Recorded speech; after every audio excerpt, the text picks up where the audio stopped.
Alright. You ready? I think so. I hope. You sure? No. Wait.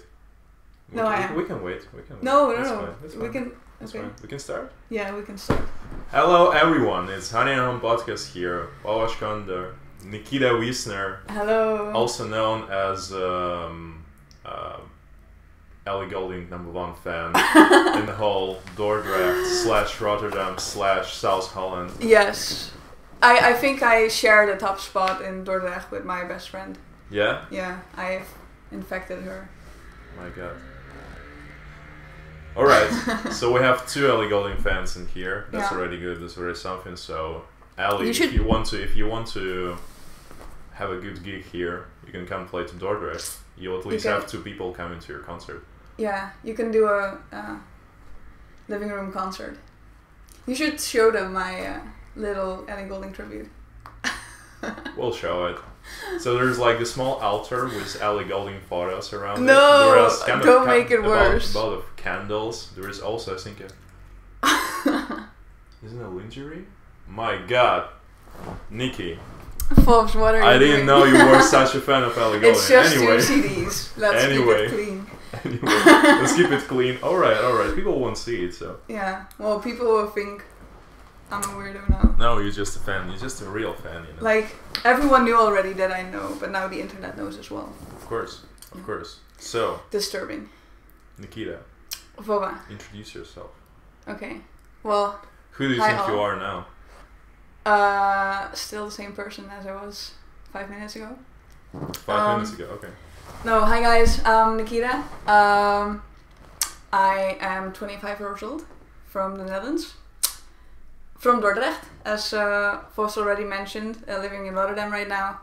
Yeah, I work for bitbird, same place as where Vova's working as well. And that's it. I like Ellie Golding. Yeah, that was pretty awesome part because I just wanted to introduce my team and didn't want to introduce myself. But I wanted you to do this. Anyway, so I prepared a bunch of topics which we can discuss. Great. I want to start with your past. My past. What do you want to know? So I know your pass to bitbird was quite a long one. And I always knew when you were born you were expected you gonna work for this incredible label. Yeah. I was born a bird. You was born a bird. Alright. It was meant to be. Yeah. Well, chirping around. Well. Tell me. So, who were you before bitbird? Well, yeah, we can talk a little bit about what I did before I joined there. So I joined bitbird last December. So it's a bit over a year ago right now. Yeah, I started off. Well, I guess the most interesting part is like how work-wise and personal-wise I ended up there. I worked at Heijn for a really long time, 7 years, which I guess is me being 25 is quite a long time. Which is a supermarket chain in the Netherlands. Disclaimer. Yeah, you know, I started out there when I was 16, and when I was younger, I always thought. I always said to everyone, I never want to work in a supermarket. I don't know. I thought it was stupid. And then you started working in a supermarket. Yeah, I just thought it was stupid and I wanted to do something different than everyone was already doing. But, yeah, I tried applying for a few other side jobs. What were they? I wanted to work in a flower shop because I thought it was very different from what anyone else was doing. Okay. But I guess I've never really pursued that, like, as in pushed that through. And at some point it was really time to get a side job. Well, you said like there were a bunch of side jobs, and you mentioned only flower shop. What else? Or there was something really disgusting that you don't No, like maybe in a bakery. Okay. I guess like with a bunch of things when it comes to applying, sometimes I can be a little bit lazy, so then I think of it in my head and I don't end up doing it. Which was the case here as well. So maybe I wrote like 2 letters and then didn't hear anything, and I was like, oh, whatever. But then I just thought, okay, I will also apply to the supermarket, and then I kind of forgot about it. And 2 months later, I got a phone call from the supermarket manager about my application and if I could come in for an interview, and I already completely forgot about it. Yeah, but then I got hired, as I guess everyone does when they're 16 and they want to work at a supermarket because they need a lot of employees. And ended up really loving it, which I never expected. So yeah, I ended up staying there for 7 years. I started out like restocking the shelves in the beginning. 7 years? Yeah, it's quite a long time, right? From 16 until 23. I want to say that it's 1/3 of my life, but then I realized I'm already 23. Yeah. My God, fuck. Yeah, that's long, right? So old. It's like almost all of your working life. Yeah, no, but I started out just restocking the shelves, and then I ended up becoming a team leader. So it was pretty cool. I could tell other people what to do. Nice. So you told other people how to restock the stuff. I told other people how to restock the shelves. Yeah, and then basically in the final year I was one of the most experienced team leaders there because the other people had left. So then I also sometimes ran the supermarket myself when like the actual managers weren't there. So that was pretty cool. I learned a lot there. It's been so good for my development, and besides that, also all the people I got to know there are still my friends. So I guess I haven't really got that many friends from high school necessarily. Like all the people I hung up with during high school I don't really speak to anymore. But all the people I worked with when I was younger, still see them. Albert Heijn Brotherhood. Albert Heijn Brotherhood, yeah. Nice. Yeah, they're still my crew. So yeah, and then after Albert Heijn, well, basically the reason I left was because I was doing my master's in Amsterdam. Yeah. And I was doing this retail marketing course. So it was a kind of a master class. Yeah. And in Amsterdam. In Amsterdam, and I studied business administration, and it's so generic that I thought, okay, I did have a side job, but I didn't do like an internship during my bachelor's or any other special extracurricular activities. Extracurricular. Yeah, whatever. Yeah, I got it. That one. So hard to pronounce. Anyways. Extra activities, whatever. Yeah. So I thought I need to do something, because else you just study business administration same as like 20,000 other people. And what was that? What do you mean? What do you want to do? What did you? Okay, what yeah, did you do? yeah, right, yeah. So I thought I would just do an internship. So while I was doing my masters, I was looking around a little bit for internships, but I guess it was kind of the same situation as when I first applied to a side job. I had a lot of things in my head, but I didn't apply to too many places. And then because I was doing that retail masterclass, they had all these contacts at other companies, and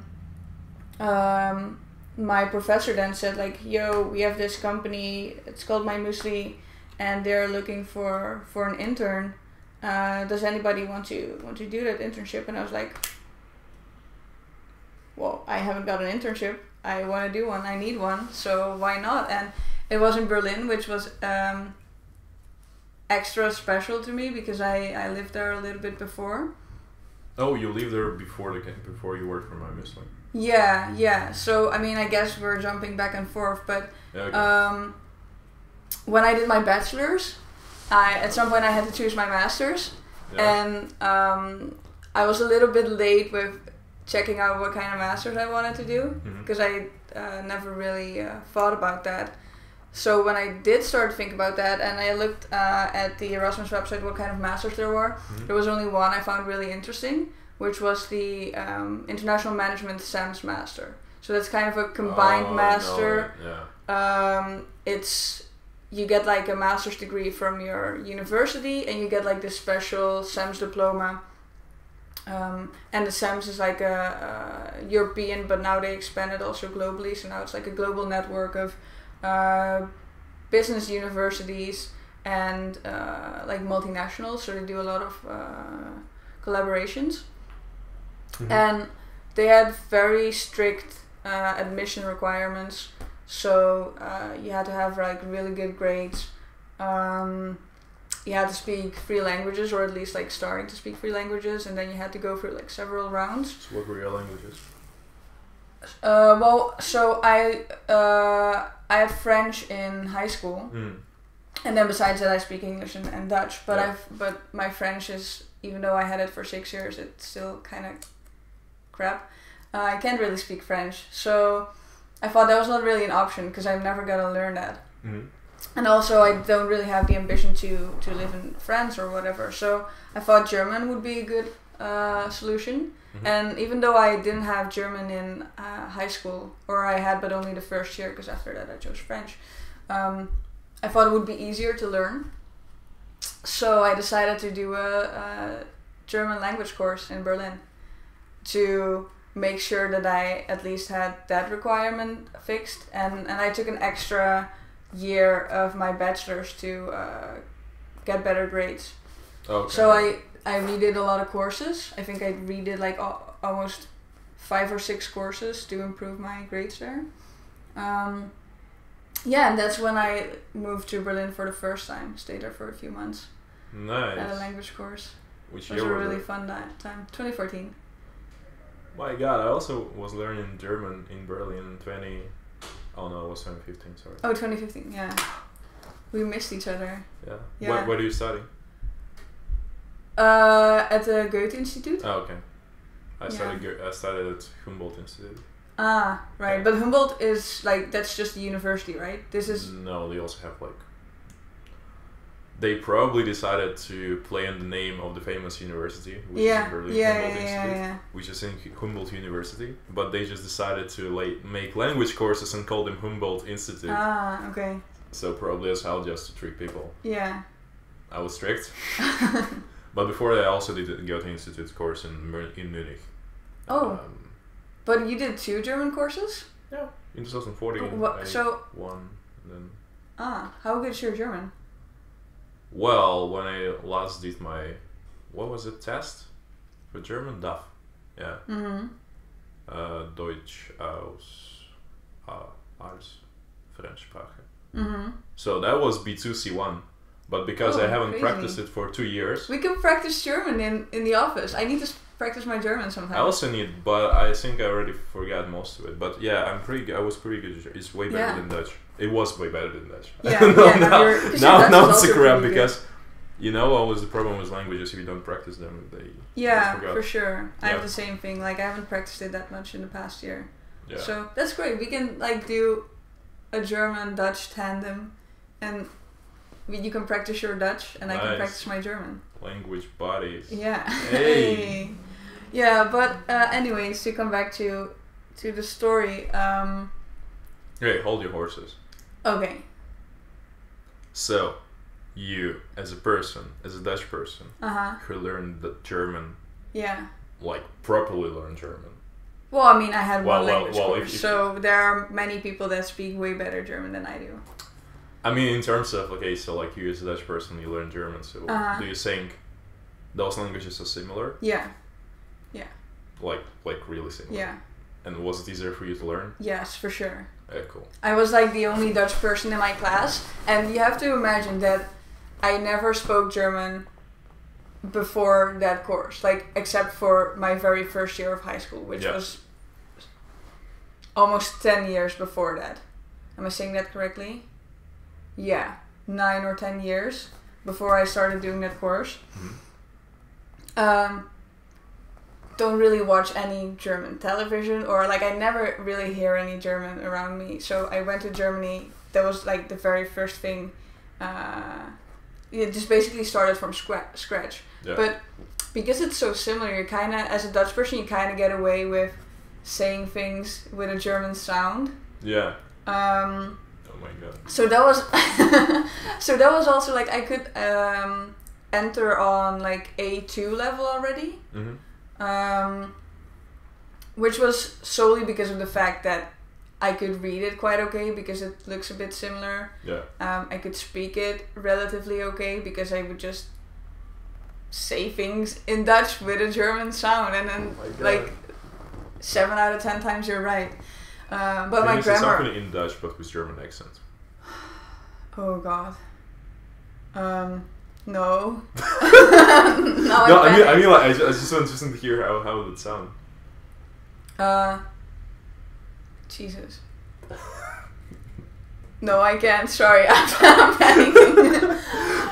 Okay, yeah, no worries. But you know, like, ich denk, wenn ich auf Deutsch spreche, dann es ist nur ein bisschen, ja, ich weiß nicht. It's just that, like, kind of a. Yeah, you just told something. Yeah, that was just between Dutch and German. Well, that was just German, but. Yeah, but I spotted some mistakes. Sorry. Oh yeah, you as a C1 advanced. Sorry, yeah. German speaker. I can hear it. I understand it, but my speaking part is just right. garbage Yeah. now. Yeah. Yeah. Anyway. But I think it's super similar, and I was the only Dutch person in my class, and for me it was so much easier to understand everything. Like, first of all, your vocabulary is way bigger because everything looks so similar, and then like the sentence structure is quite similar. Grammar is way different, of course, because we don't have the how do you call them again? The der, die, das. Yeah. Those kind of things. Artikelen. Yeah, artikelen. Yeah, we don't really have that in Dutch, of course. Yeah. But I had a really good friend of mine in that course who's from Turkey. So she speaks a whole other language. For her it was way harder to understand, like, why the sentence structure was a certain way, or why the tenses of verbs were in a certain way, because she wasn't used to that. Yeah. So yeah, I definitely say it's way easier for a Dutch person to learn German than for any Anglo. To learn this one thing, but to understand it without learning. Yeah. Is it still really hard, or can you kind of understand, follow, like, before you learn German? It's probably hard for you to say now. No, if people were speaking German to me, I wouldn't understand it. No, okay. But I guess, like, reading is always easier than listening. Yeah. Because reading, you can just see the word and you can do it at your own tempo. Mm-hmm. And if the word would look similar, then you would recognize it. Okay. But with speaking, people have different speaking speeds. Yeah. And accents and dialects, so that's way harder. I still would have trouble if people were speaking German to me, I guess. Okay, Costa, you won. Yeah. I had argument with a friend of mine about so, like, Dutch and German and Ukrainian and Russian. Right. And I was saying that it's pretty much similar. Yeah. In terms of understanding, but my friend was pretty skeptical, saying that Dutch and German wouldn't really understand each other, while Ukrainian and Russians would understand each other way more. Yeah. I guess that's maybe true. Yeah. I don't know how Russian and Ukrainian differ from each other. They're quite, I mean, like, historically they're quite similar, but the problem was that because of the historical moment that Ukraine for a while was a part of Russia. Mm-hmm. That's why languages starting to kind of merge, and a lot of Ukrainian words were substituted with Russian words because it was just easier for people to communicate with others. Yeah. That's why it was made like this. Even though now, like, during Ukrainian language courses, people trying to state that, okay, these are like Russian based words, so we should use Ukrainian based words. Right. It's pretty much nationalistic and all this shit, but yeah. Yeah. Yeah, well, that's just a mixture of everything. Oh yeah. It's like when you learn German, it's like French, English. Yeah. Whatever. I was surprised there was so many English as well. Yeah. But okay, MyMuesli. MyMuesli. Another chapter of your life. Another working chapter of my life. Yeah. How was Berlin? Amazing. I love Berlin. So why did you decide to come back? I was a little bit homesick. Really? Yeah. It wasn't that far away. No, it wasn't that far away. It was more like the situation, I guess. So, first of all, Berlin is great, and MyMuesli is great. It was really cool. I could do an internship there, but when I started, basically there was no one for the Dutch market again. So I was supposed to be an intern to like the Dutch international market manager that would oversee the whole Dutch market, but she left a few months before I went there, and then the intern that was there before me also left like a few weeks before I arrived there. So when I started my internship, there basically was no one I really had to work for that could help me to teach me how everything went for the Dutch market. So I ended up doing all of it, and it was not, you couldn't really call it an internship because I had to figure everything out myself. But it was super interesting. I was already like a breakfast cereal fan. That was also one of the reasons why I thought like this is cool to do, because I like eating muesli in the morning. Nice. Healthy. Super healthy.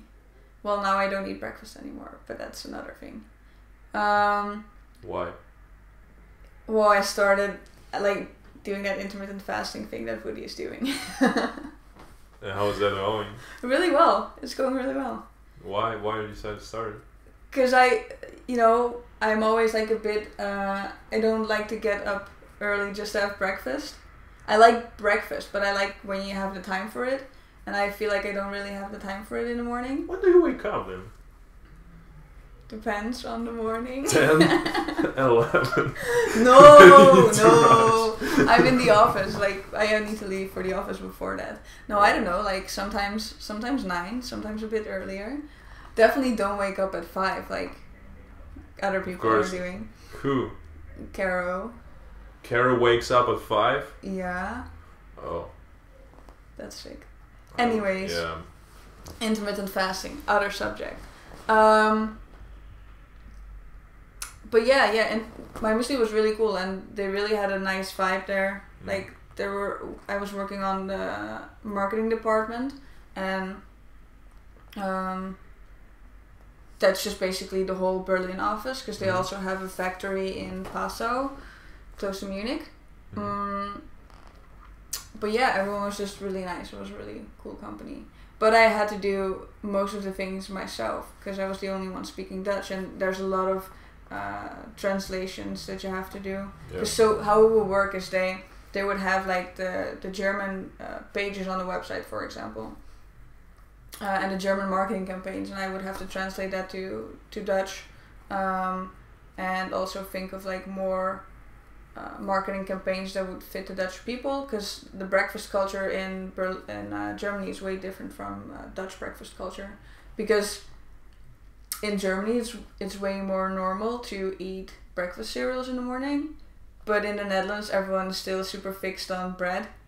So yeah, even on breakfast. Yeah. Bread every day, all day, whole day. Yeah, like you think we only eat it for lunch, but we also eat it for breakfast. Oh my god. Broodje kaas, all day, every day. Why? Vova likes How? eating bread in the office for lunch. I mean, when it comes to extreme, I wouldn't imagine myself eating bread every day for several days. Oh yeah. Like, it can be one day when I eat bread. Like today for the breakfast I had the bread. It's fine. But it was like once in a 3-4 weeks.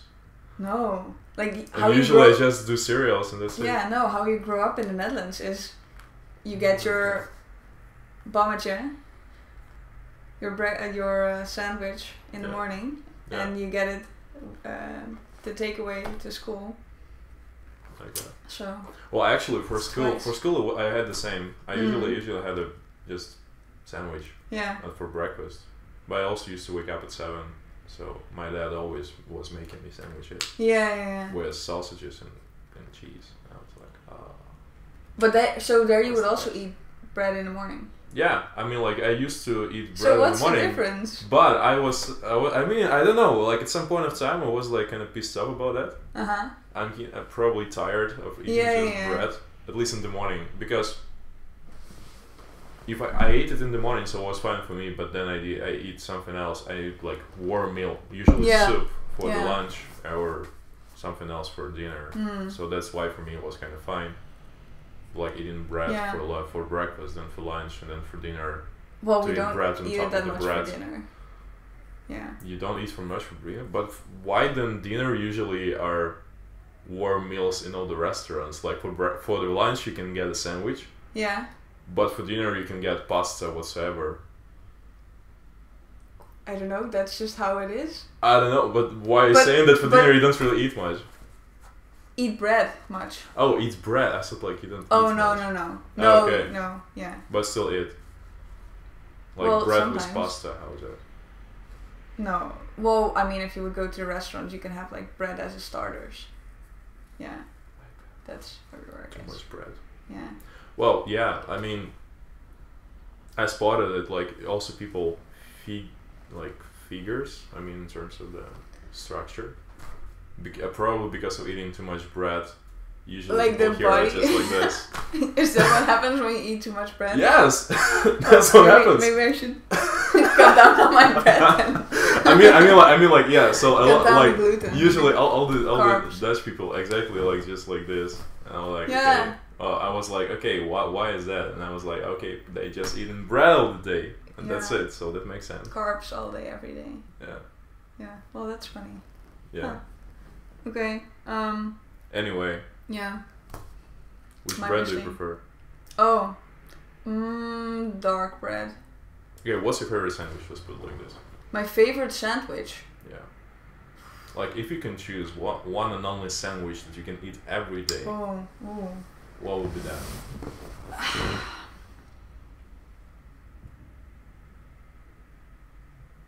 It's a tough one.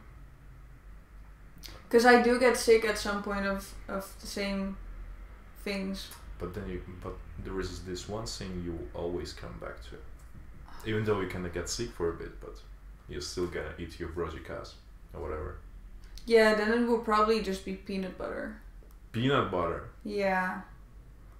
Like sometimes I get sick of peanut butter, but if I would have to eat cheese on my sandwich for forever, I don't think I would be happy. Same with meats or Nutella or whatever. Peanut butter. Yeah. My God. Before going here, I never ate it, and when I tried it once, it was so disgusting. You know, like, but you're eating peanut butter now in the office. With jelly, yes. Yeah. With jam is great. But just, by itself? Just by itself, Oh. I don't know. It's so fatty. I don't like the taste. But have you tried toasting your bread and then putting peanut butter on it? Like then it gets all gooey. That won't really change The the taste. structure. Well- It will still be this fatty peanut butter. Yeah, that's true. Interesting. Okay. Anyway. No, yeah, I like peanut butter. That's also one thing I missed when I was in Berlin. So dark Peanut bread with butter. peanut butter. There were no peanut butter there. Well, there is, but not nice peanut butter. Dutch peanut butter tastes better than any other peanut butter. I just need my I see a Albert proud Heijn Dutch peanut person butter. here. I just need my Albert Heijn peanut butter brand. Yeah. Yeah. Albert Heijn peanut butter. Yeah, Well, the last I time don't we like bought it coffee. was so liquid. but that was because the other one was sold out, so I had to buy something else. And then Okay. it wasn't So there is that another nice. like really good Albert Heijn peanut butter. No, just a normal one. Oh, Oh. yeah, there was also Albert Heijn. Yeah, you're right. Yeah, you're right. No, just the one we have right now. Cargo. Oh no, we have just a regular one. No, we Yeah. have like Yeah, the regular one. Yeah. nice. Yeah. All right. All right. Shall I continue with my Muesli story? If you want to. Yeah, I want to. It's fine. It's a interesting story, I guess. Yeah. So started my internship there, and it just ended up being a normal job. But it was cool. I had a lot of responsibilities and a lot of freedom to figure things out myself. Mm-hmm. And yeah, it was also a startup, but the way they organize their work and the methods that they use is really good. I think they're a very successful company. Okay. also like in their marketing efforts, they won some German marketing prizes and stuff. So that was very educational. So when my internship officially ended, because I still had like an internship contract, they asked me to stay and if I wanted to do actually do the job. And what happened there, like I still really much loved Berlin and I still really enjoyed working there, but I had to write my master thesis, so I thought it was easier to do back home than if I would stay there in Germany. And also German companies are quite strict is not the right word, but they have like just a really high work ethic, which is great. I love that. But the only thing I was doing there was just waking up, going to work, getting home at 7 or 7:30, had to buy my groceries, had to make dinner. Then I was super tired because it was really intense working there. And then I fell asleep at 10 and then I woke up the next morning again and did it all over. Yeah. And there were really nice people there, so I did have fun as well, but at some point I was just like, okay, I'm only working here and not really seeing anything of the city. Why not on the weekend? Well, on the weekend I did do fun stuff, but I don't know, it wasn't enough. It wasn't enough, no. I don't know, I guess sometimes I like to do things during the week as well, not just having the feeling that you're only working. So yeah, it was a little bit homesick and I decided to just move back. Okay. Also because then if I would have stayed there, I would have need to find another apartment. I don't know, there was so much going on that I was like, okay, it's a great opportunity. But back then I was already thinking of working in the music industry because that had been on my mind for a few years already. And hold on for a sec before we go into music industry. Work ethics in the Netherlands. Like, you're not the first person from whom I hear how it differs from other countries. Yeah. Because the friend of mine, she's working for ING. Yeah. In Heijn, whatever. And she needed to move, like she was relocated temporarily to London office. That's where things get really complicated because in London office she needed to work from 6 to something like 10 or 11, something like this, which was really crazy working hours. Yeah. And they didn't have like the lunch breaks or whatsoever, so you need to bring your own food to eat at your workplace, and that's it. While she was even, I don't know whether she was kind of ironic about that, even a bit sarcastic, but she was saying like, oh, Dutch people wasting so much time, so much work time making lunches. Yeah. Because usually when there is lunchtime, they all just go out of the office for an hour or whatsoever, just to eat food and not do anything. So, what do you think about that? Do you think it's a good part of workday in the Netherlands? I think it's just different. So like we did do those lunches in Germany as well. Sometimes we would have like an hour and a half lunch break if we went to a restaurant and the people were slow at that restaurant. And so I guess like the working day in Berlin didn't differ too much from here in the Netherlands, but I do think everyone in the office there was way more focused and like solely in their minds working, whereas in the Netherlands everybody's just a bit more relaxed and laid back. There's more room for jokes. So I guess maybe it does affect the productivity a little bit, but then have you read those studies what they're trying out in Sweden and stuff with the 6-hour work days? Bring it up. So basically what they say there is that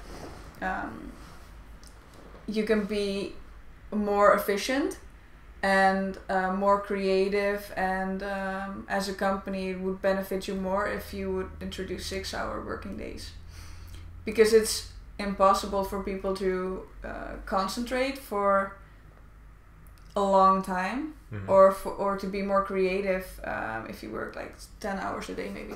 Yeah. So that's what they're trying out right now, or what they have tried out. I haven't followed up with the studies, but yeah, it's just a cultural thing, and I think it's really up to the country where you're living or the country itself to decide what they think is best. Like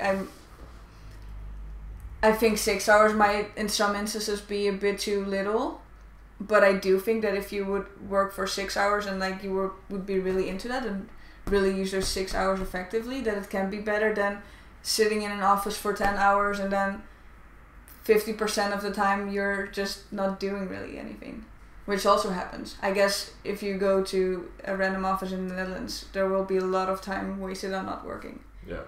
So. Well, now I can proudly say that I'm just part of the experiment. I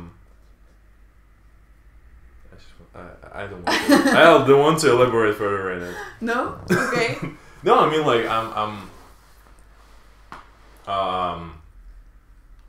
I wouldn't count on working from home in the morning from 10 to 11. It really counts as work because it's not always productive. I don't think it's ever productive unless you decided to really work from home and then you kind of stay focused on working on something. Yeah, I do. I also think that's just a personal thing though. Like, if you would really just make sure that you're fully ready at 10, for example, like you've showered, you've had your breakfast, you had your morning workout if you're into that, then you can do a lot of stuff in the morning. Like you can perfectly work productively from 10 to 12. No, I mean like it's just, so for me it's more part of the experiment. I usually kind of start strictly working when I'm already at my workplace. Yeah. So I'm usually at around 10 something there.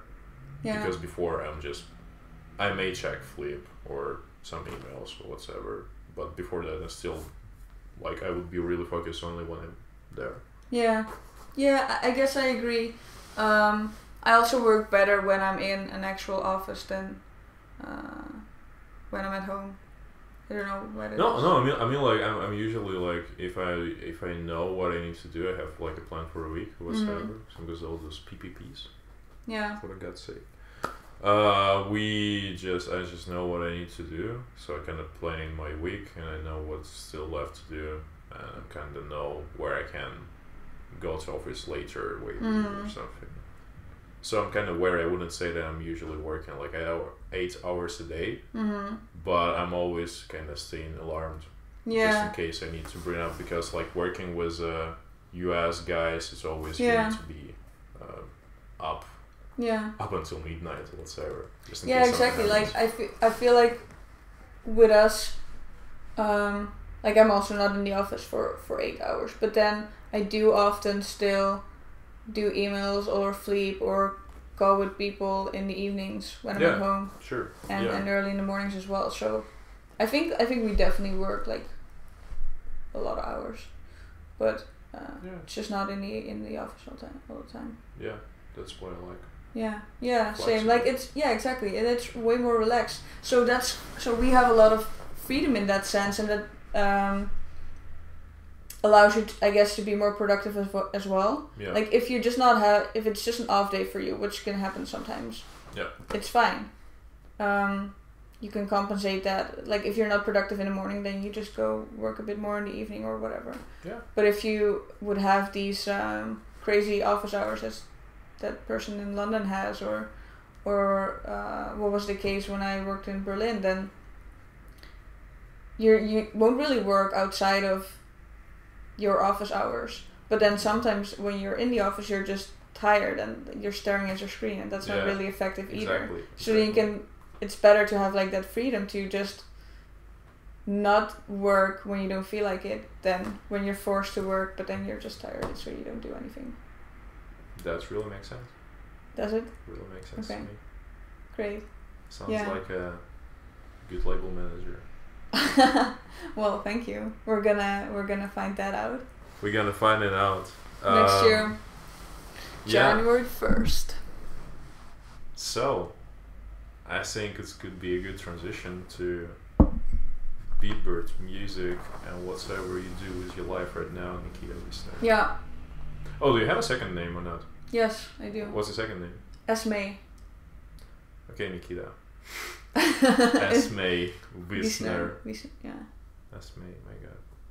That's pretty Dutch. Yeah? I don't know. I guess so. I've never heard this name anywhere else. No? So I guess it's Dutch. I don't know. So Nikita.